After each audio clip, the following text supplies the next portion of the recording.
All right, we are live. I think I did this right. Did people will be showing up here uno momento. If I didn't, nobody will. Oh, apparently we did do it right because we got one person here. Sorry about the crazy camera work right now. I'm trying to get this thing put into the holder. Oh, almost had it. Hang on with me 1 second, y'all. There we are. Turn this on.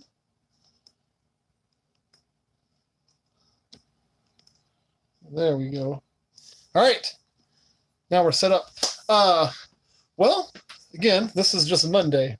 So we're going to try to start on, again, like I said, most Mondays. Just kind of doing a live chat day. And that's what we're doing. Okay. Still getting used to this new thing. And thank you, Craig. I appreciate that. Of course, we'll do live here, and then we'll slide over to Patreon and go live there as well. So that way we can spend a little time with those folks. And all I'm looking for right now is my lighter. I don't know where my lighter's at. Well, crapola. Oh, there it is. Woohoo! Here's the thing. I always burn a candle when I'm in the reptile room, just because of the simple fact that they poop in here a lot. And that way it doesn't smell like reptiles and poop. So, got to get that going. Let me have a seat, and then we'll talk about what we're going to talk about today. We'll show a few animals, and we're going to have some fun. All right. There we go. So, Roswell, New Mexico. That's cool. Well, first of all, welcome everybody that's here. There's not necessarily a set topic that I thought of today.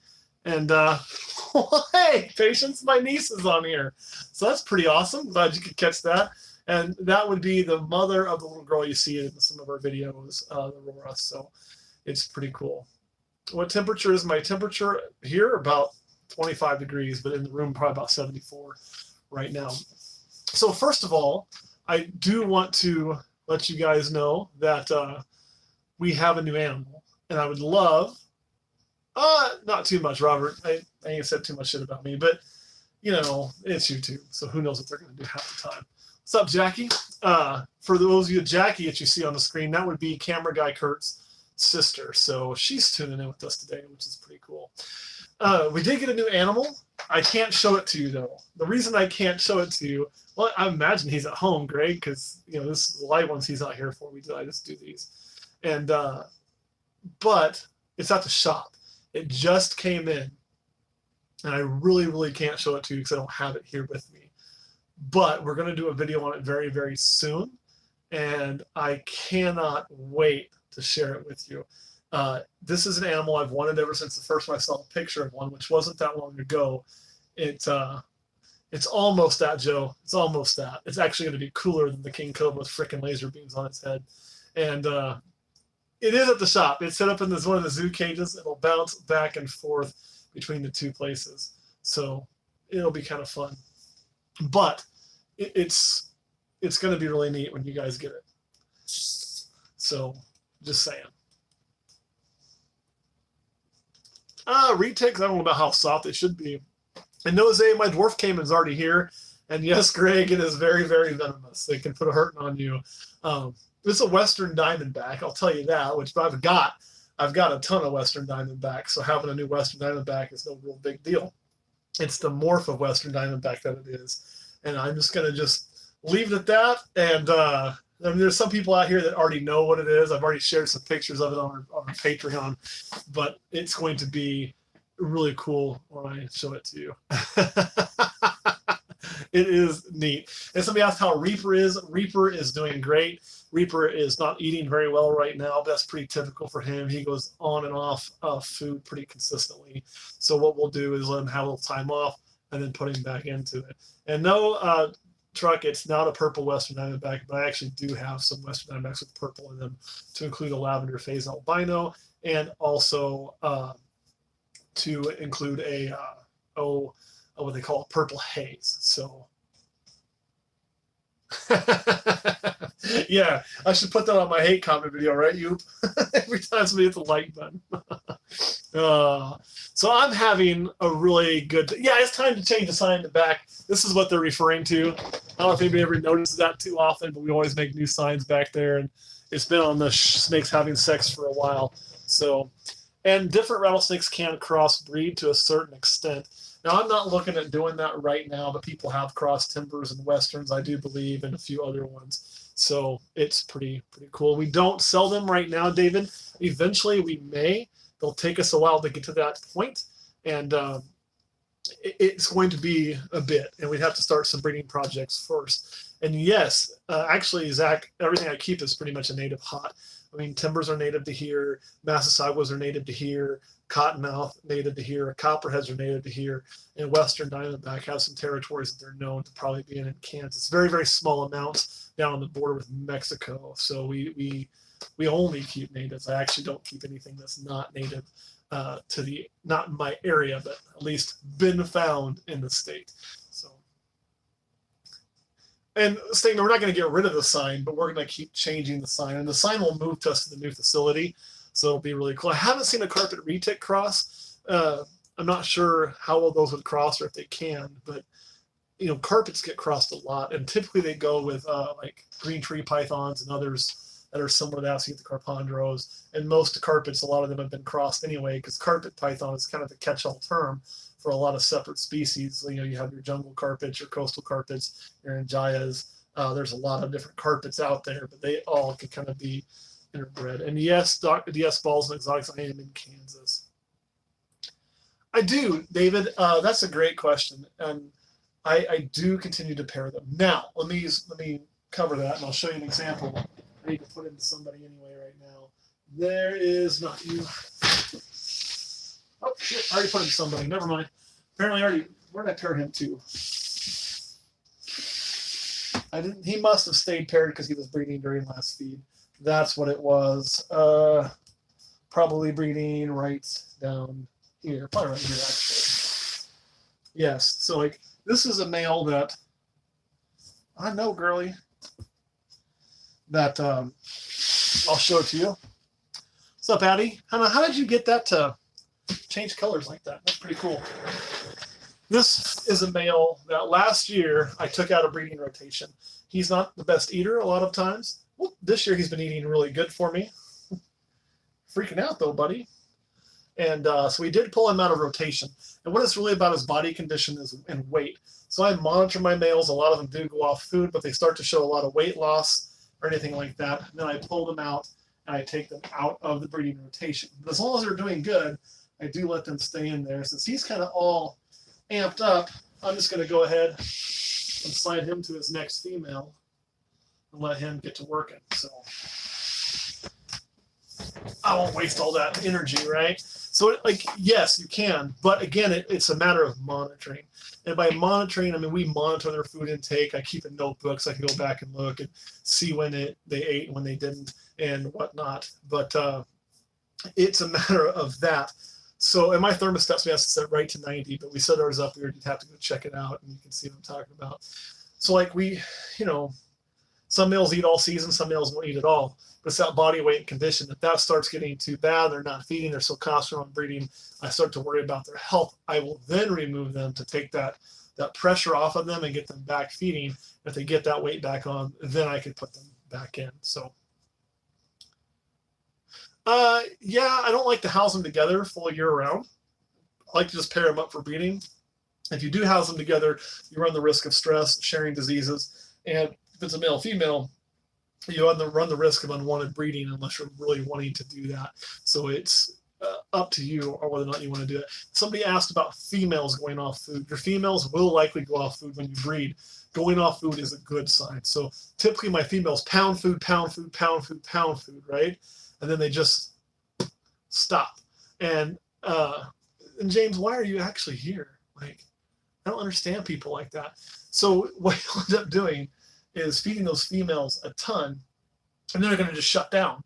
When they shut down, that's actually a really good sign. So, you know, I continue to offer food all the way up to ovulation or after. The reason for that is it's kind of the way nature is going to balance itself, make sure to ovulate, or not ovulate, rather than the absorbent goes ahead and ovulates, so she can continue to see that food coming in. It's really, really kind of a personal thing, and that's way we probably got some mods on here. We'll have to report it. I can just get rid of him, you know. Word to the G Monkey Funky Fresh Nugget. Cusco. You're too funny, man. Make you a monitor. I don't breed monitors, but you know, I do have some. And we actually have some really cool monitors. Like right now, I think we have some blue-tailed monitor thing at the shop for sale. And in the zoo itself, we will have a croc monitor that's going to be arriving soon. And we also have a green tree monitor that I guess is fairly rare. I'm not the monitor guy. So, and I will not breed centipedes because that is one of the few things that creeps me the hell out. So, I can appreciate them, but I'll never own them or breed them. Janet GG, I don't know what happened on that. James, I missed it. So, how do you get a shirt snake life? It's really simple. Oh, I thought you meant make you a monitor like a monitor lizard. That's my bad. We've got a lot we made. We need to add some more, and we just got it. We can't do it while we're on here, I don't think so. It's not because I don't use an actual computer. I'm just doing it from my cell phone. We don't have any emerald tree boas, and we have had them in the past at our shop and sold them. I've never kept them for my own thing, so I don't like to keep boas. Not because I don't like boas. I think boas are cool.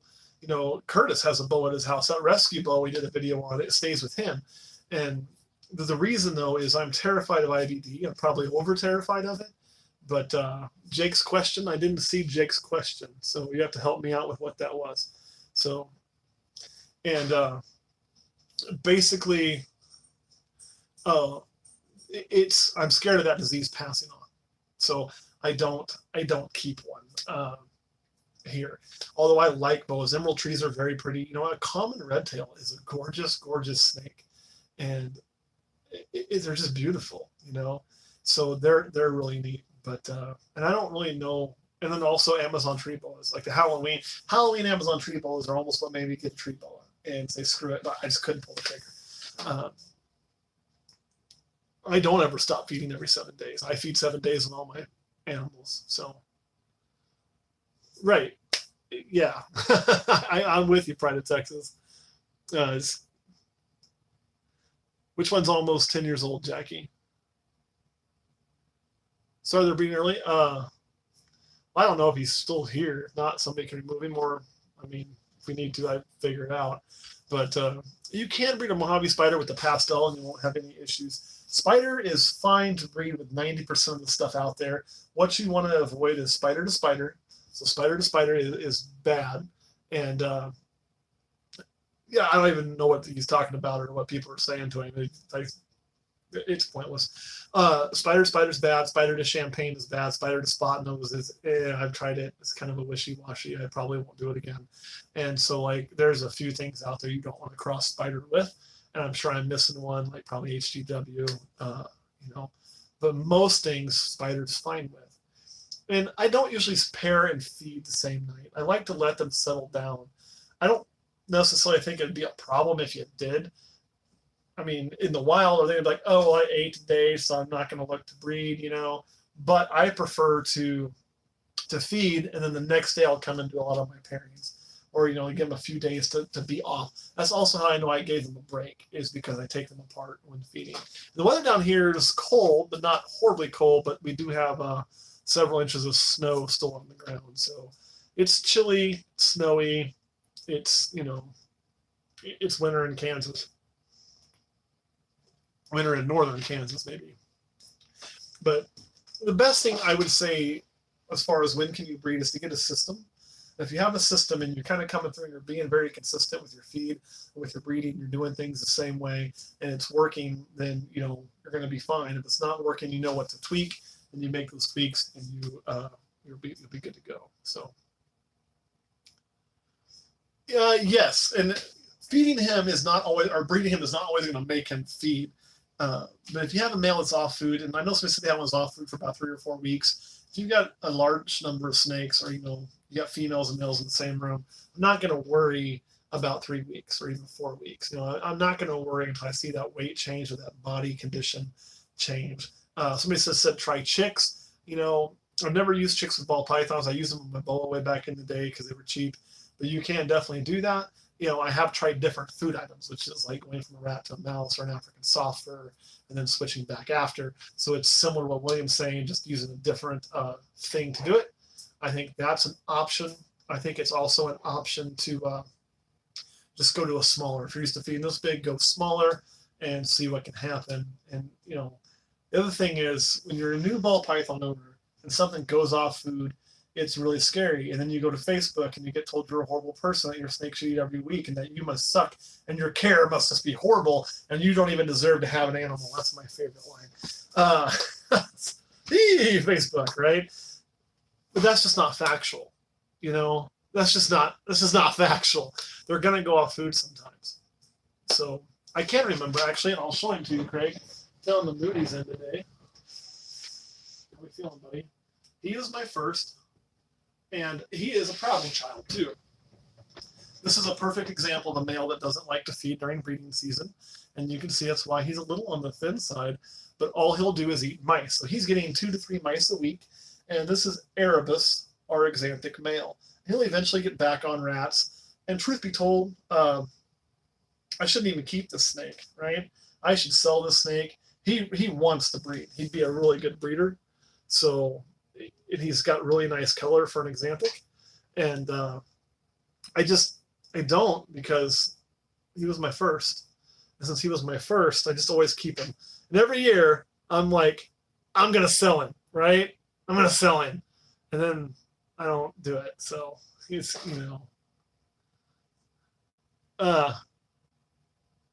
Biome hatchlings show me. And I don't use any lights inside my racks at all. The smell of this thing, actually, it's not bad. I like the fact, let me tell you something, and I hope I don't offend anybody. If I can come into my snake room and I can tell what's going on with my nose, I can tell if somebody just took a big nasty shit, and I take care of it. If there's a big nasty one that I can smell. If somebody killed a rat and didn't eat it, I can smell that. And I take care of it, right? I don't let it be. And so there is really not a strong smell. You get enough of them. I just like to burn a candle in here. It's habit. Usually the smell is the worst on the day we actually feed, because we bring so many live rodents in here and they're pooping and they're doing their thing and they smell. But I don't have an air scrubber. This is literally it, guys. Right there. That's literally it. So, TJ, they might, but the problem comes in is I don't use them for that, because if I'm gonna make hets, I use Hades, or now I'll be using Zeus. So I don't end up using him because I got things that'll make other genes, right? And so it ends up going that route. But so it doesn't really smell in here at all, unless there's something going on. If there is something that smells, you should find the smell and you should fix it. Just my 2 cents. So, how about how many snakes before breeding your own rats makes sense? Man, I'd say really around the 10 to 15 mark. It is, and tarantulas are a good business to be in. But around 10 to 15 is about when I think it's time to start looking into breeding your rats. But and 7 can do it. It's just a matter of when you want to take on that responsibility and that work, and but about 10 it starts becoming a problem to buy the food. See, we have a mod on there. Stephanie's here. I knew we'd get one. And any Mojave yellow bellies? I don't. All my Mojave stuff actually is just straight Mojave, with the exception of the Mystic Potion male. So there's nothing. I don't actually have. Oh, I take that back. My GHI Mojave female. So I do have a couple Mojave combos, but mostly what I have are just single G Mojave adult females. So, and I don't have any scorpions. So you're on your own on that one. I'm really not a bug guy. I'm really not. Bugs and me, just again, just like some people don't like snakes. If somebody doesn't like snakes, that's fine. I don't care. I don't have to. I mean, I do. They don't have to like them. I don't. I like pizza. Some people don't like pizza. You know, I like RC cola. Some people don't like that shit. It doesn't matter. And I am personally not a bug guy, but people who are into it, that's cool. Rat breeding does smell like shit. It does. I don't have any Mojave bells. It's all super lesser. So, and it's not for these. Now, different snakes are going to take different things. Different animals are going to take different tricks to get them to breed. I don't use any light cycles. I mean, if you look here, I'll show you. My windows in the room are, come on. My windows in the room, like right there is a window that's blacked out. So I don't have any windows in the room that allow light in. We turn the lights out when we leave. It stays pretty dark in here most of the time. It's what they prefer. And then when we come in, you know, lights are on, but it's still going to be dark in these tubs. They're not letting a lot of light through at all. So they prefer that darkness. So I do think that season plays a role, but I think it's more air pressure and humidity changes and things like that. I just, Tyler's got to add some more.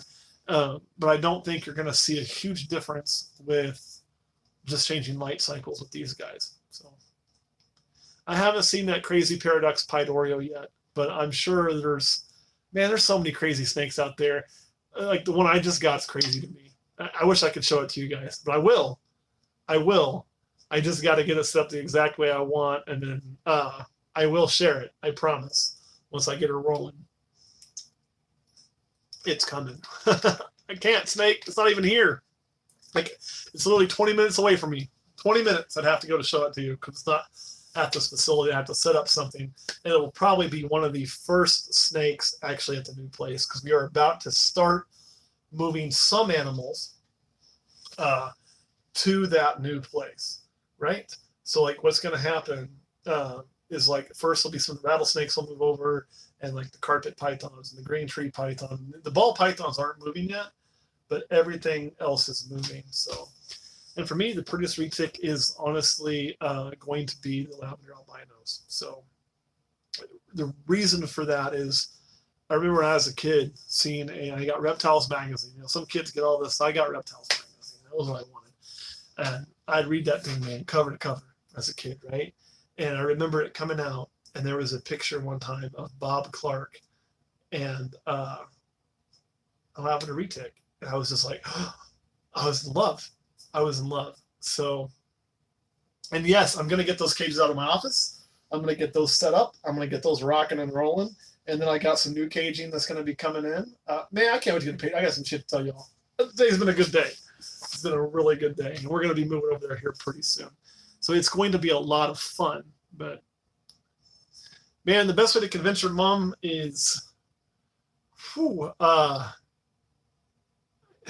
man, you just show her your passion. Do research, not just tell her you want one, but go through, find why they're safe, why they make good pets, you know, what it's going to take to do it, everything else, and present that to her. A lot of times, I'm guessing you're a fairly young one asking if you could convince your mom. A lot of times with parents, when you can show them how much you care about it, how much you've done, how much you're learning from it already, and that you're passionate about and you're really invested, there's a good chance they'll let you take that next step. So, oh, awesome, Sean. Congratulations on getting a pastel. And pastels are great. It was one of my, one of the first snakes I got was a pastel. Actually, it was a pastel combo. I showed you, and I know, okay, now it's amazing looking online. So I showed you Erebus and said he was my first snake, right? And I didn't see Fluffy in person. But he was my first snake. But when I bought my first ball python, I actually bought two at once. And this snake is really cool because I intended to sell him. So this is a story about my first pastel. I bought him as a part of a package, and I already had it sold to somebody. So I was really just driving to Kansas City, picking these two snakes up in a parking lot, zipping back, dropping one off to sell it, and it was going to make my snake free. Boom. One of my first reptile flipping stories. I don't advocate reptile flipping, but there I was, brand new in the hobby. I was going to just flip one real quick. Problem, and it actually was going to sell it to the shop I now own part of, right? So I was coming back from Kansas City to sell it to the shop that I now own part of. It's funny. And so here I'm coming, and I get there, and the shop's closed because they were gone to a show in Kansas City. What the hell, So I'll get to that question about the white scaleless. but I want to show you this guy first. So I was so in love with the snake after I saw it, I decided I was going to keep it. And so it ended up working out. So him and Erebus I actually got at the same time. Now he's in shed, but this is my original male bumblebee, and you can see his eyes are in blue there. Come on, buddy. You know, their eyes just get kind of cloudy. They don't get as dark. So this was my first ever pastel. It's a pastel spider. He is just massive, and his name's Apollo, and he is definitely a fatty, and he is one of my favorite snakes. So getting that pastel, Sean, is an excellent, excellent one to start with. You know, pastel is a gene that can literally go to almost everything and make it better, although I do not like pastel with banana, personal thing. Everything else it goes great with. So somebody had asked about a scaleless all-white snake, and I actually have a friend who's working on that. And yeah, Vapor Trail can get better or worse. So freeway to a super banana, how do you think it'd come out? Well, you're going to get banana and everything, and it's going to, I can tell you exactly what you're going to get. You're going to get two snakes out of that.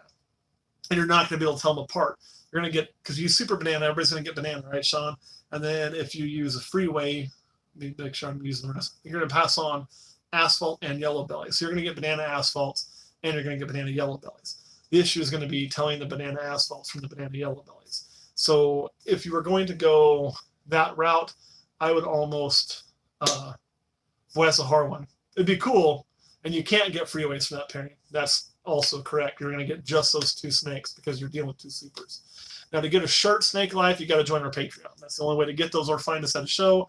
So, and the pastel freeway to a super banana is the same thing, Sean, but you're going to have pastel run around in there too, some of them. So you'll get like asphalt banana pastels, asphalt bananas, yellow belly bananas, and yellow belly banana pastels. And yeah, you can, but it's going to, it can catch up. It's not usually going to make it stay small. It's just going to put them behind the 8-ball for a while.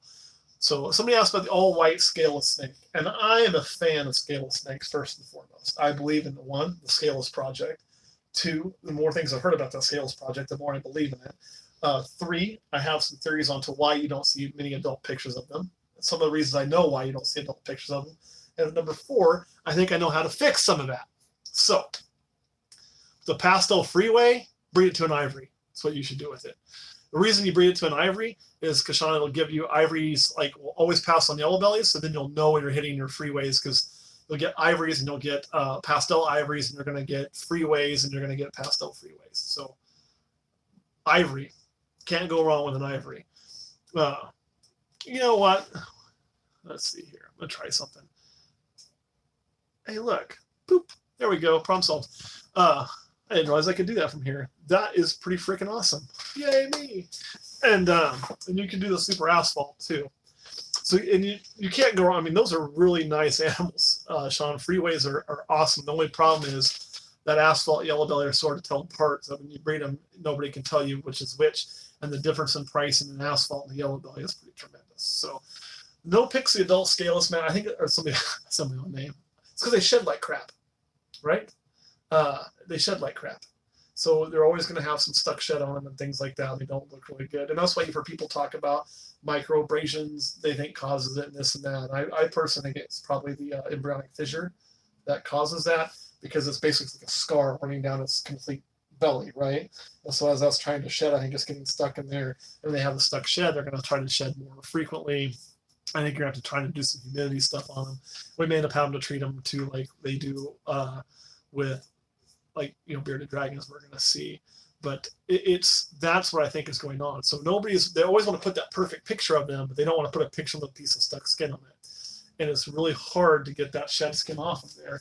Who in the world is blowing my actual phone up? So I think you don't see that very often because of that. I'm going to make sure it's the wife. It is not the wife. So we can put that back. So that's why I don't think you see very many pictures. So people are afraid to show a picture of them and not looking perfect because the way social media is going to treat them and say, oh, you're terrible. But I think it is going to be something scale small pythons that it's going to have to be dealt with.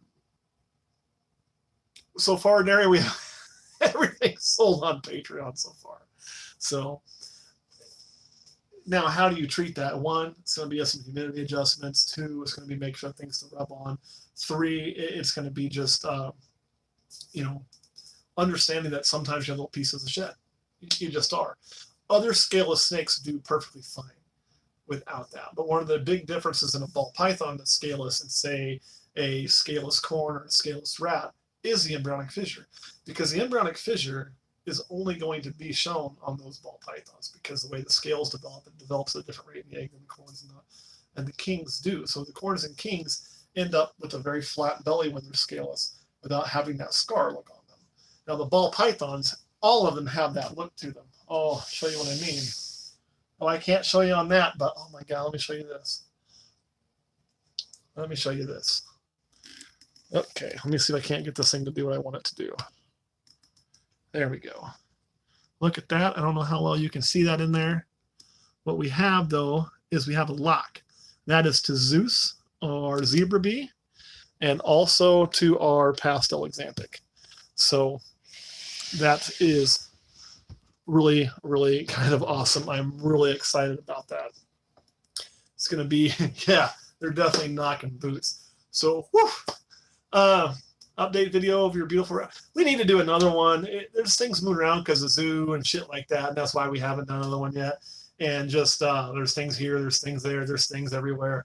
So we'll probably put one together, but we have to plan it because like I have to film. Like when Dave did that one. If you haven't seen the last one we did that showed a lot of our really cool rattlesnakes, wasn't that long ago, but it wasn't on my channel. So if you guys go check out Dave Kaufman's vlog, and you go back a little ways, you're going to find where Dave Kaufman came to Olympus Reptiles, and he filmed a lot of our venomous collections. So you can see, if you guys know Dave, like that guy's camera work is freaking phenomenal. So you can see a really good, really well done video by Dave on that one. So that will show you a pretty good update on a lot of our venomous collections. Now, doesn't have all of them on there. Dwarf Cave is doing great. He'll be getting a new place soon, and once he gets his new place, we're going to be filming with him a lot more. So it's definitely happening. 50-50, or not 50-50, 1 in 25. Or not 1 in 25, 25%. I'm trying to say 1 in 4 is what you're looking at there, Snake Man. So not bad odds. The date for the big move. The big move, it's not going to happen like, boom, moving day like most people do.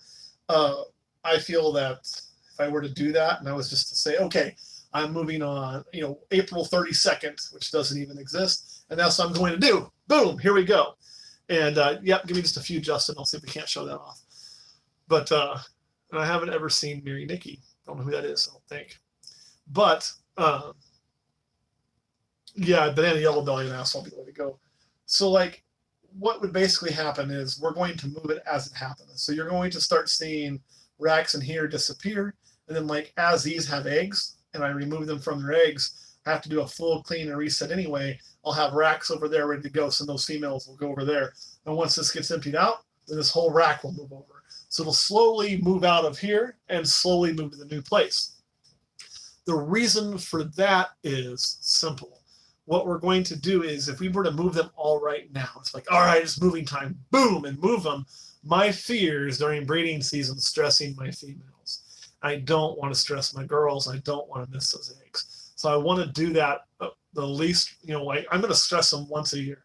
I got to stress her when I take her off those eggs and I clean her and I put her in a brand new, sterile environment. Everything's changed in, not spot clean, But we don't do that all the time. We do that fairly often through the year. But I mean, it's going to be a completely different tub. Like it's not even clean and put her back in her tub. It's something totally different. So that'll be the most stressful day for them every year, right? So I might as well just put them in the new house then. So, man, I don't have much time to watch TV, and I've never really gotten into anime, so I haven't even heard of the most famous anime. The only anime I've ever heard of is something called Death Note. That was because I actually had to find out shit about that for a case I worked one time. It was really weird. But that is involved in the case, and then it made things that looked like questionable and suspicious and not suspicious. So, yeah. Yeah, pastel to a pastave pied would both be good. So, yep. Troll Truth, I don't know, but I would imagine it's most of them. I know some of these people have a lot of snakes. I know like some of them I've talked to have several. There's probably people in here that have more than I do. but it's most people here have them, or at least are snake curious. You know what, Samuel? I think that's going to be different depending on what substrate you use. And I use my nose. Like, you can just kind of look and tell when it's time, and when it's time, I just do it. There's not like a set schedule. I may end up having to add a set schedule when we get moved over, just because of making it more assembly line like, to make sure it's not going too long. See, there's a lot of people with snakes, a lot. So, but it's not like every month or every 60 days or every 90 days. It's as I think it's needed. When I think it's needed, I just do it. I keep litter. I mean, I buy my snake litter literally by the case, and so I've got like a whole case full. It's easy to do. What's up, Nathan? Snake curious. Yeah, I say funny crap every now and then. So yeah, as you can see, though, Troll Truth, there is a ton of people with snakes here. It is what it is. So, and I prefer blue-eyed Lucies over the black-eyed Lucies, but that's also because I have blue-eyed Lucies. The black-eyed Lucies are not, I mean, they get yellow spots on them, so it depends what you want. They'll have little patches of color. I prefer that solid white look. So, oh, I can tell you what's added to Calico Blitz this year. I'll just show you. Calico Blitz right now. Well, as a matter of fact, how about I actually show you? You guys ready to see something cool? Boom. You own 2 cats? Ha! Got you beat. I own 3. Here you go. That's what's getting added to the Calico Blitz. As a matter of fact, it's trying to add it right now as we speak. And that is Banana Black Pastel. Now, I've got some other things I want to add to that. But she's starting to move. So we're going to close her up and let her not stress her too much while she's doing the nasty. Yeah, it's going to be... Come on, work with me there, thing. It's going to be a really cool pairing when it gets done. I really can't wait. So, make you a girl, Christopher. I'm trying, man. I'm trying. I am trying. And, it's just, tell you something else I've seen that I really want to make. I've seen somebody else had it. I don't. Actually, it was Tallgrass Reptiles had it. And that was a Blitz Banana Leopard. And I don't know if they still have it. And if it wasn't a male, I'd have probably bought it. But damn, that snake was hot. So there's a lot of cool stuff you can do with Blitz. And I am not the only one doing it. And Troll, that depends on which one you're asking about. The purplish one was with the black dots, was the Banana Black Pastel. And the other one was our Calitz female. We're the only place that I know of that has a Calitz we're breeding, which is a combination of Calico Blitz, one of our first ones we ever did, as far as I know. Nobody else claimed it anyway, so I'm going to say we were first. Oh, you didn't. But before we do that, somebody did ask, I did say I'd show it. To see the Suma. Let's go ahead and get the Suma. Suma. There it is. This is something I got big plans for right here. So really cool looking snake. Looks like it's actually starting to go into a shed cycle. There's its belly. I will put you back there, little Suma. And that little Suma is growing like a weed. And then somebody asked about the GHI Mojave, so let me show that. And then I'm probably going to hop off of here. So I got to slide over to Patreon, and I believe the wife picked me up Chinese food for dinner. I love me some Chinese food, right? And there is a GHI Mojave. So, and robin sometimes. Sometimes, like, if a snake is warm to the touch, you probably got a problem, because your body usually runs about 98 degrees. These guys no warmer than 90. So they usually are a little bit cool to the touch, not warm. And sometimes they'll almost feel like really cool. But remember, they're going to be fine down to pretty good temperatures. So this thing is one of my favorites I ever made, though, last year. It's just great. But, I hate when they don't quite make weight. But they'll get there. And patience is definitely the way to go on these. You know what? Okay, you're going where I want you to go. Whew, there we go. All right, guys, I'm going to hop off of here. I'm going to slide over to Patreon really quick. What I want to do is, and I want you guys to think about this too, is we're going to try to, on most Mondays, do live. One thing I want to do is start coming up with topics. So that way on Monday we can have a live discussion and try to focus it, like laser point it to a certain topic. And that way, we can all know what we're going to discuss, and we can have an open-ended discussion in the reptile hobby about certain things, whether that's, feeding, whether that's breeding, whether that's, like lethal combos, and no matter what it may be. And with that, I'm going to learn from you guys too, because you guys may know some shit that I don't know. So it's going to be a learning back and forth. So, and that's not a bad idea, Monty, but we got to get some suggested before we can have a poll, right? And we could do a topic for line breeding, DW, definitely. So some of those kind of things to think about, and that way we can do that. And I think it'll be really fun to do.